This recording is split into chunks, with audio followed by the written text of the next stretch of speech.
بسم الله الرحمن الرحيم. سلام حبيباتي، جيتكم اليوم بإذن الله وصفة جديدة من المطبخ نتاعي. وصفة اليوم إن شاء الله دولمة عصيمية حنديروها غير بالدجاج، غير بنص الصدر نتاع سكالوب كما تشوفوا فيا. بديت نقطع فيه، رحيته هنا في الأشوار وضفت معاه كما تشوفوا نسبق شوية باش تفهموني شوية نتاع الروز. هذاك الروز درت فنجان نتاع القهوة نتاع الروز، حوالي 5 مغارف نتاع الماكله فقط. غليتهم غليه فريده ومن بعد طفيت عليهم النار وخليتهم، نقولوا حنا تقريبا مطيبين نص طيابه. رحيتهم بالطريقه هذه. حتجي وحده تقول لي علاه راكي رحيتيك وخليتي كما انا عندي زوج تاعي ما يشتيش الروز في الدولمه، على كاك انا نحيل ندير بالطريقه هذه باش نزكي الحاجه.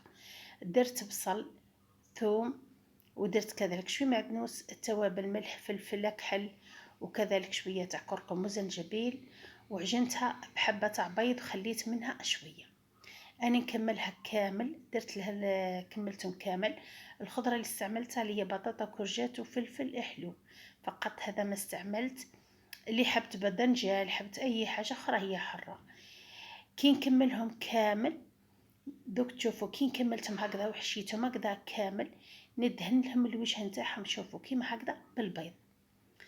الحي على واش درت هذه العمليه؟ باش هذاك الحشو ما يخرج. هذه فكره تعلمتها من الاخت الزوج تاعي، تجي روعه. ما تلقيش الحشو في جهه وتلقي هذيك الخضره تاعك في جهه. هنا جبت اي عظم جنح، اي حاجه عندك هنا غير باش نبنو، ولا حبه تاع جامبو ولا حاجه. كثرت شويه بصل ودرت شويه هنايا تاع الزبده ولا مارغرين ولا الشي اللي عندك. درت هنايا شويه تاع ثوم، وبديت ندير في التوابل اللي هي عادي الشي اللي عندك ديريه. شويه درت زنجبيل، كركم، شويه راس حنوت، شويه ملح. نديروها هذه برماح بيضه، ماشي حنديرها حمراء كيما مالفا دير غير الاحمر، لا حنديرها بيضه. وقليت كلش مليح، لازم تقليه مليح سورتو في البصله، كي تعود ما تخليهاش خضراء، راهي هي اللي تعطي الذوق مش مليح في الصوص تاعك. البصله دائما لازم تتقلى عكس الثوم. الثوم غير ما قليه ولا زوج وخلاص. لحت شويه حفنه تاع حميصه،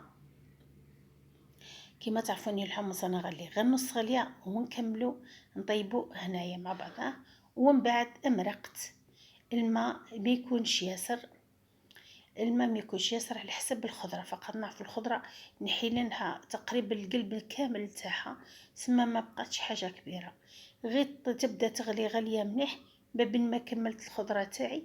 شتوني هنايا هاني لحتها كامل، لحتها. الصوص او المرق يكون دائما مع الخضره، ما يعودش كثير من الخضره هكذا باش من هذاك نقول احنا الحشو ما يطارلكش. دائما تشوفوا الخضره ها هي باينه.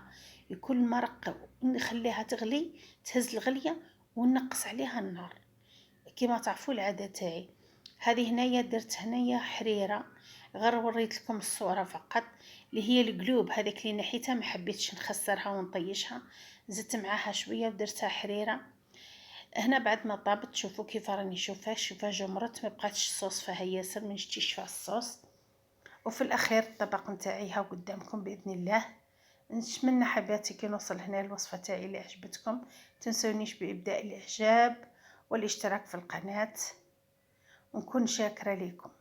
الوصفه كما راكم تشوفوا فيها، شوفوا الحشو ما طاحش. جربي هذه لاستيس تاع البيض من فوق وعاودي لي الهضره. شوفوا يجي روعه روعه. شوفي حاجه ما نقول احنا ما خرجت ما تكسرت الخضره لا والو. طيبي كلش على نار قليله، طيبي طيابك على نار قليله. قدمتها هنايا بشويه معدنوس وكذلك بالليمون. الحريره ثاني تحطيتها هنا، ما جاتش ياسر، حاجه قليله برك، غير هذيك القلوب فقط. درت معها طوماطيش وشويه تاع بصله فقط. عودت الخبز ثاني هذاك اللي درته معكم اللي جا روعه. اللي ما شافتوش راه موجود في القناه، شوفيه راكي تجربيه مش راح تندمي في الاخير. ما نقول لحباتي الا مع السلامه.